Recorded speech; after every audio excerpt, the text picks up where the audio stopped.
Hello everyone, welcome back to the channel study with Radha. Guys, आज की इस video में हम डिस्कस करेंगे बिजनेस कम्युनिकेशन पेपर 2 के आंसर की को। जो पेपर आज हुआ है उसके आंसर की को हम डिस्कस करेंगे और आप लोग अपने क्वेश्चंस को मैच कराएगा कितने आंसर आपने सही किए हैं। ठीक है, फर्स्ट क्वेश्चन था हमारा, which of the following spelling is preferred in American English.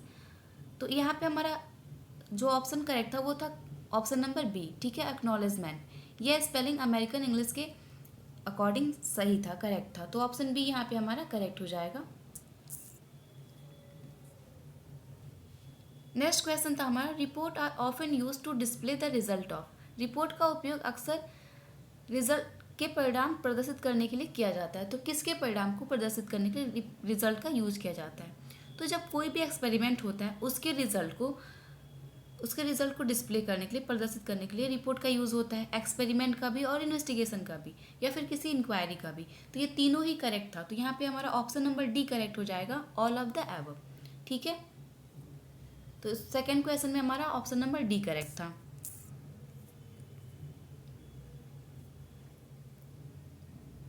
Third question था हमारा, an effective oral presentation process follows dot dot step. एक प्रभावी मौखिक प्रस्तुति प्रक्रिया में निम्न चरणों का पालन करती है। तो ये कितने चरणों का पालन करती है? तो ये 3 स्टेप को फॉलो करती है। ठीक है, तो ऑप्शन नंबर बी यहाँ पे हमारा करेक्ट था, 3 steps. Okay, question number third में हमारा ऑप्शन बी करेक्ट था। नेक्स्ट क्वेश्चन था हमारा question number 4, which of the following is the correct date line for a business letter. व्यवसाय पत्र के लिए निम्नलिखित में से कौन सी सही तिथि रेखा है? ठीक है, तो इसका करेक्ट आंसर था हमारा ऑप्शन नंबर बी, अगस्त। जो ये फॉर्मेट है, ऑप्शन बी जो फॉर्मेट दिखा रहा है वो हमारा करेक्ट था। ठीक है, तो क्वेश्चन नंबर 4 में भी ऑप्शन बी ही करेक्ट था।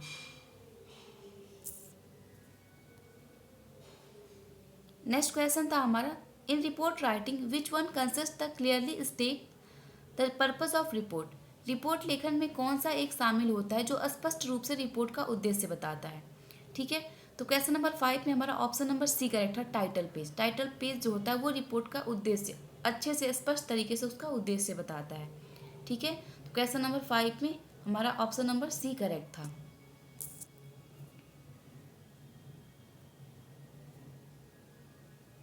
नेक्स्ट क्वेश्चन था हमारा, the formal greetings with which a business letter beings is called. किसी औपचारिक अभिवादन के एक साथ एक व्यवसायिक पत्र शुरू होता है उसे कहा जाता है। तो उसको हम कहते हैं सैल्यूटेशन। ओके, यानी कि अभिवादन। तो यहाँ पे ऑप्शन ए करेक्ट है, सैल्यूटेशन।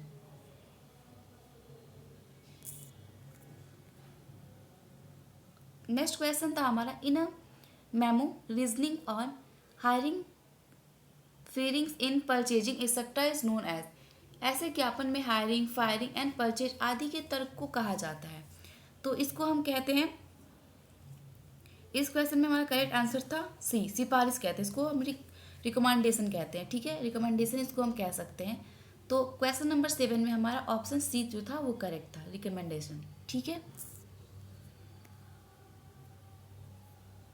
नेक्स्ट क्वेश्चन था हमारा, where will you elaborate on the main points of presentation. आप एक प्रस्तुति में मुख्य बिंदुओं के बारे में कहाँ विस्तार से बताएंगे? ठीक है, तो किसी भी प्रेजेंटेशन में जो मुख्य बिंदु होता है उसको हम विस्तार से कहाँ बताते हैं? तो उसके मुख्य भाग में, यानी कि बॉडी में बताते हैं। ठीक है, तो यहाँ पे ऑप्शन नंबर बी हमारा करेक्ट था, बॉडी।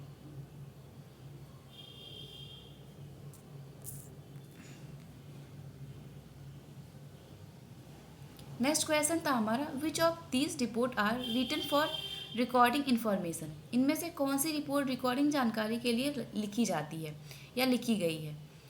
तो ऑप्शन नंबर हमारा इसमें ए करेक्ट था, इन्फॉर्मेशनल। ठीक है, जो इन्फॉर्मेशनल लेटर होती है उसमें जानकारी रिकॉर्ड की जाती है, उसको लिखी जाती है उसके लिए। ठीक है, तो यहाँ पे ऑप्शन नंबर ए हमारा करेक्ट है, क्वेश्चन नंबर 9 में।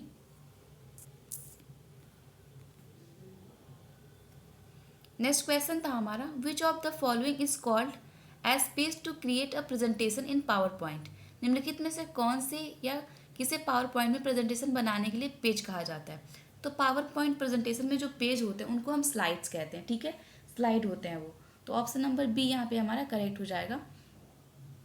ठीक है, तो इसमें क्वेश्चन इस क्वेश्चन में ऑप्शन नंबर बी हमारा करेक्ट था, स्लाइड। नेक्स्ट क्वेश्चन था हमारा, what is written on the top of a business letter on the left side. व्यवसायिक पत्र के बाईं ओर सबसे ऊपर क्या लिखा होता है। तो इस क्वेश्चन में हमारा करेक्ट आंसर था रिसीवर्स एड्रेस। जो व्यवसायिक पत्र होता है, बिजनेस लेटर होता है, उसमें लेफ्ट साइड में रिसीवर्स का एड्रेस लिखा होता है, प्राप्तकर्ता का पता लिखा होता है।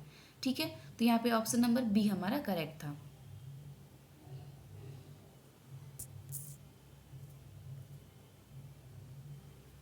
नेक्स्ट क्वेश्चन था हमारा, report use features are.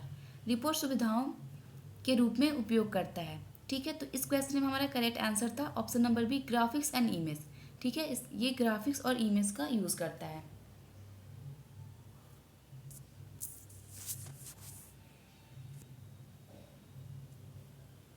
Next question था हमारा, the report is always written in. Report हमेशा लिखी जाती है। तो जो रिपोर्ट होती है वो हमेशा सिक्वेंशियल मैनर में लिखी जाती है, एक क्रमिक रूप में लिखी जाती है। ठीक है, तो यहाँ पे ऑप्शन नंबर हमारा ए करेक्ट था, सिक्वेंशियल मैनर। नेक्स्ट क्वेश्चन था हमारा, फॉर्मल लेटर्स आर द। औपचारिक पत्र हैं, तो एक जो फॉर्मल लेटर होता है वो हमारा letters that follow a certain formality and set pattern. ये एक ऐसा पत्र होता है जो एक निश्चित औपचारिकता का पालन करता है और पैटर्न निर्धारित करता है। ठीक है, तो यहाँ पे हमारा ऑप्शन नंबर ए करेक्ट था। नेक्स्ट क्वेश्चन था हमारा, a power point dot dot is a pattern और blueprint of the slides of group of slides. एक पावर पॉइंट स्लाइड या स्लाइड के समूह का पैटर्न या ब्लूप्रिंट होता है। तो किसका ब्लूप्रिंट होता है। तो एक पावर पॉइंट प्रेजेंटेशन जो होता है वो पावर पॉइंट होता है एक प्रेजेंटेशन का ब्लूप्रिंट होता है। ठीक है, तो यहाँ पे हमारा ऑप्शन नंबर ए करेक्ट था, प्रेजेंटेशन, प्रस्तुतिकरण।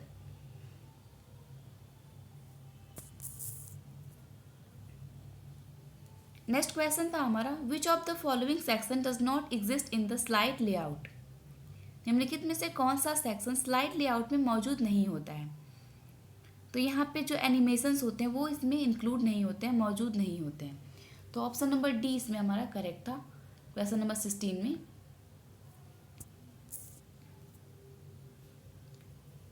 नेक्स्ट क्वेश्चन है हमारा, official letter do not include. आधिकारिक पत्र शामिल नहीं है। तो आधिकारिक पत्र किस में शामिल नहीं होता है। तो ये making request, option number C हमारा करेक्ट हो जाएगा, इसमें शामिल नहीं होता है। ठीक है, नेक्स्ट क्वेश्चन था हमारा, name and designation and address is business letter in written on the. व्यवसायिक पत्रों में नाम, पद एवं पता लिखा जाता है। तो व्यवसायिक पत्रों में नाम, पद एवं पता जो होता है वो एट द सेंटर। ठीक है, एट द सेंटर यानी कि बाएं से मार्जिन में लिखा जाता है। तो ऑप्शन नंबर हमारा बी इसमें करेक्ट था। नेक्स्ट क्वेश्चन था हमारा, in structure of business letter what come first. व्यवसायिक पत्र की संरचना में सबसे पहले आता है।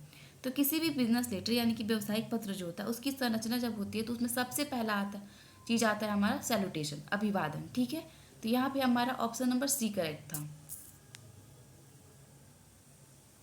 नेक्स्ट क्वेश्चन था हमारा, Divya and Rohit R dot dot for Christmas holidays this year. तो इसमें हमारा स्पेलिंग पूछ रहा है कि क्या होगा। तो हमारा ऑप्शन नंबर ए करेक्ट हो जाएगा, प्लानिंग। ये करेक्ट स्पेलिंग है प्लानिंग की।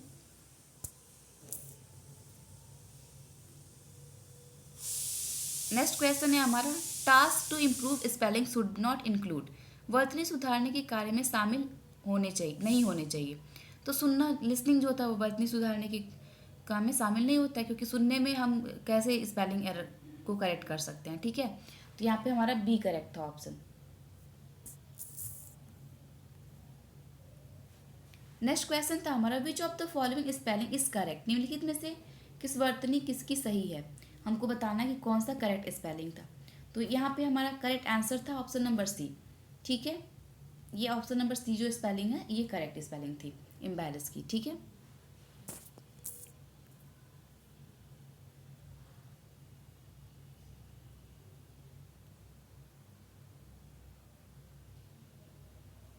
नेक्स्ट क्वेश्चन है हमारा, the slide that is use to introduce a topic and set the tone for the presentation is called the. किसी विषय का परिचय देने और प्रस्तुति के लिए टोन सेट करने के लिए जिस स्लाइड का उपयोग किया जाता है उसे कहा जाता है, तो उसको हम कहते हैं ग्राफ स्लाइड। ओके, क्योंकि किसी भी सेट का प्रेजेंटेशन यानी कि किसी भी विषय का परिचय देने के लिए प्रस्तुत किया जाता है। तो यहाँ पे हमारा ऑप्शन नंबर बी करेक्ट था, ग्राफ स्लाइड। नेक्स्ट क्वेश्चन था हमारा, राइटिंग शुड ऑलवेज बी, लेखन हमेशा होना चाहिए। तो लेखन जो होता है वो हमेशा एक इन डिटेल विस्तार से होना चाहिए। ठीक है, तो यहाँ थोड़ा कन्फ्यूजन है मुझे, लेकिन मुझे लग रहा है कि सबसे एग्जैक्ट आंसर यह होना चाहिए यहाँ पे, तो ऑप्शन नंबर ए ही होना चाहिए, क्योंकि जो राइटिंग होता है, लेखन होता है, वो इन डिटेल विस्तार से होना चाहिए। फिर भी अगर आपको कुछ और ऑप्शंस लगे कि जो ये ऑप्शन करेक्ट हो सकता है, तो आप कमेंट करके मुझे बता सकते हैं। ठीक है, लेकिन मुझे ऐसा लग रहा है कि ऑप्शन नंबर ए ही यहाँ पे करेक्ट होगा।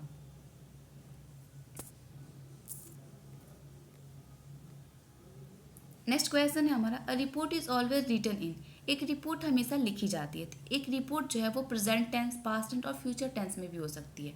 तो यहाँ पे हमारा आंसर हो जाएगा option number D, all of the above. किसी भी फॉर्म में हो सकती है, प्रेजेंट पास्ट फ्यूचर तीनों फॉर्म में हो सकती है। नेक्स्ट क्वेश्चन है हमारा, on the basis of legal requirement reports are, कानूनी आवश्यकता रिपोर्ट के आधार पर होती है। तो यहाँ पे ऑप्शन नंबर हमारा बी करेक्ट हो जाएगा, स्टैट्यूटरी एंड नॉन स्टैट्यूटरी, वैधानिक और गैर वैधानिक दोनों तरीके से ये हो सकती है। ठीक है, तो वहाँ पे ऑप्शन नंबर हमारा बी करेक्ट हो जाएगा।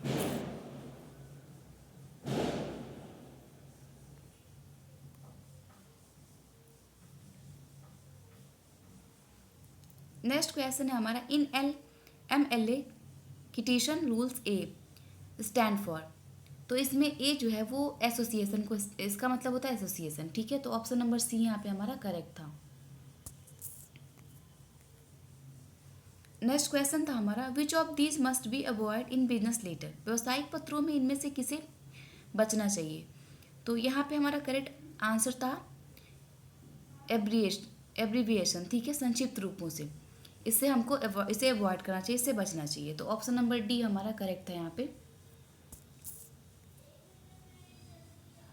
नेक्स्ट क्वेश्चन था, इन APA P stand for, APA में पी से आशय है, तो पी से आशय हमारा साइकोलॉजिकल से। ठीक है, तो यहाँ पे 29 क्वेश्चन का आंसर था हमारा option number C, psychological. Next question था, a list of headings and appendix are report is called, report के शीर्षकों और परिशिष्टों की सूची कहलाती है। तो यहाँ पे करेक्ट आंसर था हमारा टेबल ऑफ कंटेंट, विषय सूची कहलाती है। ठीक है,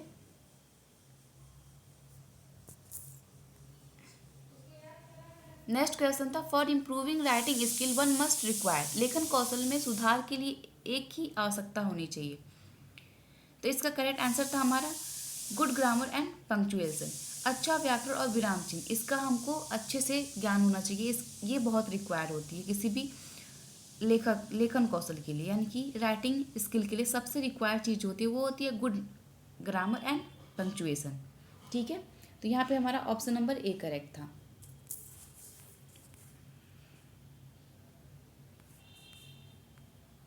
नेक्स्ट क्वेश्चन था हमारा, in the beginning of presentation you should give firstly, प्रस्तुतिका की शुरुआत में आपको सबसे पहले देना चाहिए।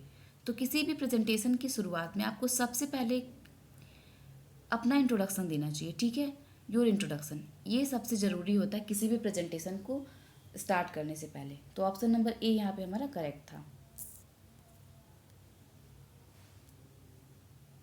नेक्स्ट क्वेश्चन था हमारा, फाइंड एरर इज सेंटेंस, वाक्य में त्रुटि खोजें। तो हमको इसमें बताना है कि किस वाक्य में त्रुटि है। तो यहाँ पे हमारा करेक्ट आंसर था option number C, camel hairs, ये है जो वो गलत लग रहा है। ठीक है, इस क्वेश्चन में मुझे कन्फ्यूज़न, लेकिन मेरे ख्याल से ऑप्शन नंबर सी ही करेक्ट होगा। आप लोग इसको मैच करा के देख लीजिएगा।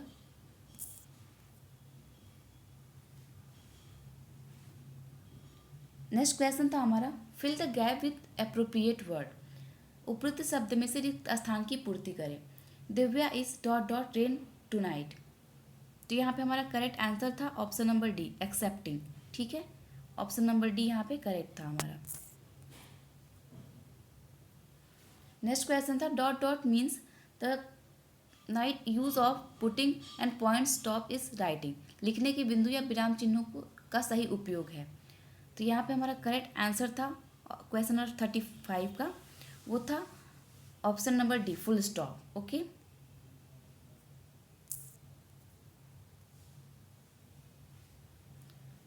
नेक्स्ट क्वेश्चन था हमारा dot dot is the main part of report. Report का मुख्य भाग है, तो रिपोर्ट का जो मुख्य भाग होता है वो होता है डिस्क्रिप्शन। ठीक है, ऑप्शन नंबर सी हमारा यहाँ पे करेक्ट था। डिस्क्रिप्शन जो होता है वो रिपोर्ट का मुख्य भाग होता है। नेक्स्ट क्वेश्चन था हमारा the word memo is stand for. तो जो वर्ड होता है मेमो, उसका संक्षिप्त रूप क्या है? तो किसका संक्षिप्त रूप है हमको ये बताना था। तो ये मेमोरेंडम का संक्षिप्त रूप है memo. Okay, option number C हमारा करेक्ट था। नेक्स्ट क्वेश्चन था in an arrange communication for purpose and for specific receiver और रीडर। तो यहाँ पे एक उद्देश्य के लिए एक विशिष्ट रिसीवर व पाठक के लिए एक निर्दिष्ट संचार है। तो यहाँ पे हमारा करेक्ट आंसर था इस क्वेश्चन का, वो था ऑप्शन नंबर ए, रिपोर्ट। ओके,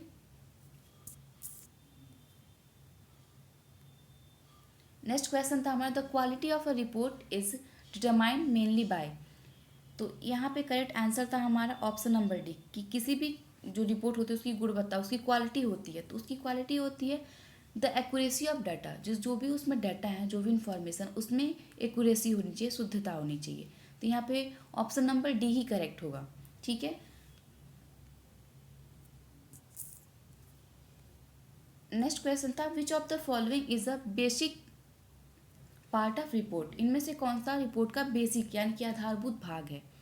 तो यहाँ पे करेक्ट आंसर हो जाएगा हमारा टाइटल पेज। टाइटल पेज जो होता है वो किसी भी रिपोर्ट का सबसे बेसिक पार्ट होता है। तो आई होप आपको सारे क्वेश्चन समझ में आए और आपके सारे क्वेश्चन सही हों। ठीक है, आपने मैच करा लिया कि आपने कितने क्वेश्चन आपके सही हैं। ठीक है, तो मिलते हैं नेक्स्ट वीडियो में। Thank you, have a good day.